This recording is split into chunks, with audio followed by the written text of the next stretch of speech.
तहरीक इंसाफ के intra party इंतखाबात, नए चेयरमैन का इंतखाब आज होगा। बैरिस्टर गौहर ने कागजात नामजदगी जमा करा दिए। इंट्रा पार्टी इलेक्शन के लिए पोलिंग आज पेशावर में होगी। नामजद उम्मीदवार बराए चेयरमैन की तजवीज़ कुनंदा पीटीआई के सीनियर रहनुमा अहमद अवैस और तायद कुनंदा मरकजी सेक्रेटरी इत्तलात रऊफ हसन हैं।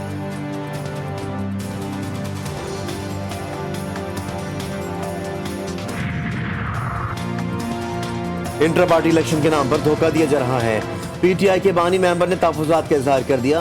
अकबर इस बाबर का इंतखाब को इलेक्शन कमीशन में चैलेंज करने का ऐलान। कहते हैं इलेक्शन में हिस्सा लेना चाहते हैं लेकिन कागजात ही नहीं है। पीटीआई का बानी मेंबर हूँ, पार्टी आइन हमने बनाया था।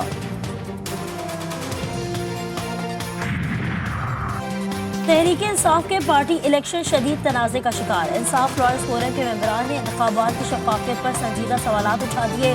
प्रिजाइडिंग और रिटर्निंग अफसर और पोलिंग स्टाफ मुतय्यन करने पर तनाज़ात। इंसाफ लॉयर्स फोरम के मेंबरान के मुताबिक पार्टी इंतखाबात पहले से ही फिक्स किए जा चुके हैं।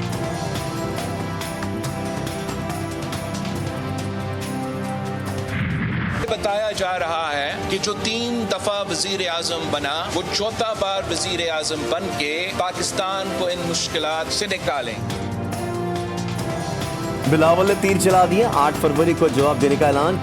Bilawal Bhutto Balochistan high court bar से खिताब। कहा उम्र से फर्क नहीं पड़ता, आप बुजुर्ग होकर भी मुल्क में नई सियासत ला सकते हैं। एक और तकरीब से खिताब में कहा इस्लामाबाद में बैठे बाबू खुद काम करते हैं, ना किसी को करने देते हैं। हमें पुरानी नफरत तकसीम वाली सियासत के बारे में अब सोचना पड़ेगा। Peoples party election commission Sindh और निगरान हुकूमत को लगाम देनी होगी। खालिद मकबूल की प्रेस कॉन्फ्रेंस। मुत्तहदा के कन्वीनर कहते हैं बल्दियाती इंतखाबात में जो किया गया वही सूरत हाल फिर नजर आ रही है।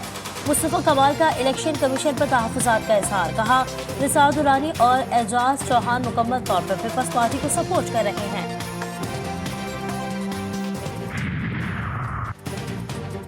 इस मौके की सूरत हाल में बेहतरी। पंजाब हुकूमत का वफाकी तौर पर पाबंदियां खत्म करने का ऐलान। कारोबारी इदारे आज और कल मामूल के मुताबिक खुलेंगे। तालीमी इदारों में क्लासेस का आगाज। पंजाब में स्कूलों में मौसम सरमा की तातीलात 18 दिसंबर से शुरू होंगी।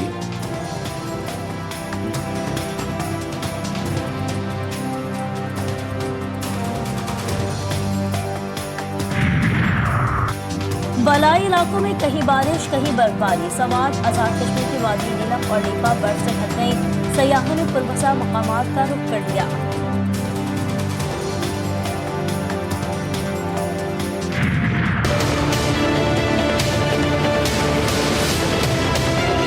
रात को नींद की गोलियां दी हैं बीवी और बच्चियों को।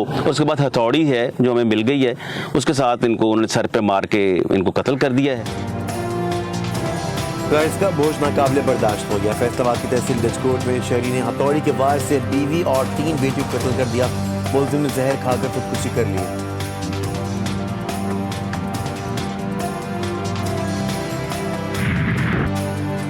पीठ पर वार, औरतों और बच्चों पर बहादुरी का मुजाहरा। जंग बंद के फौरी बाद सहूली दरिंदगी। जुम्मे और हफ्ते की दरमियानी शब जनूबी गजा और कानूनी पर वहशियाना बमबारी जारी। इसराइल की बमबारी से चंद घंटों में 200 से ज्यादा फलस्तीनी शहीद। हमास के ज़ेर निज़ाम वज़ारत सेहत ने कम अज कम 178 अफराद की शहादत की तस्दीक की। 589 अफराद जख्मी। रात गए होने वाली बमबारी के नुकसानात अलहदा हैं।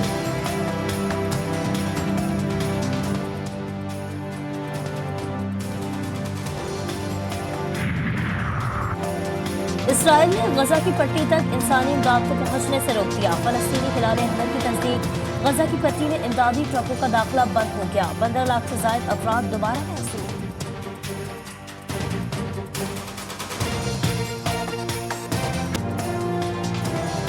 गजा के मज़ालिम ने अक़वाम और उनके हाकिमों को अलग अलग सफ़ों में खड़ा कर दिया। बदतरीन जुल्म और दुनिया भर के हाकिम फ़कत मज़म्मतों तक महदूद। कम सिन और कमज़ोर बच्चों की रुदात सुनकर दुनिया भर के अहले दिल रो दिए।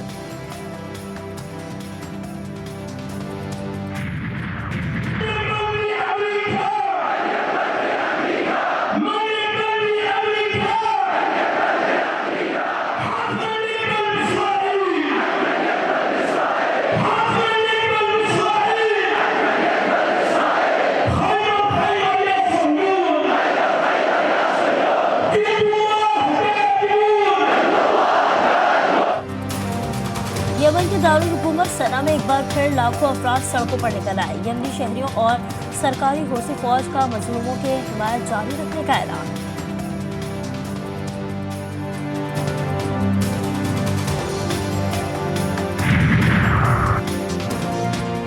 इराक के मुजाहिदीन भी मैदान में आ गए।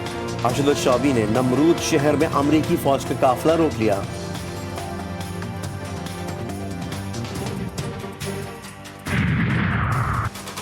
गजा में दोबारा कत्लेआम। ब्राजील के सदर ने जो बाइडेन को मुलव्वस करार दे दिया। कतर का कहना है कि ऐसे हमलों से सालसी की कोशिशों को नुकसान होगा।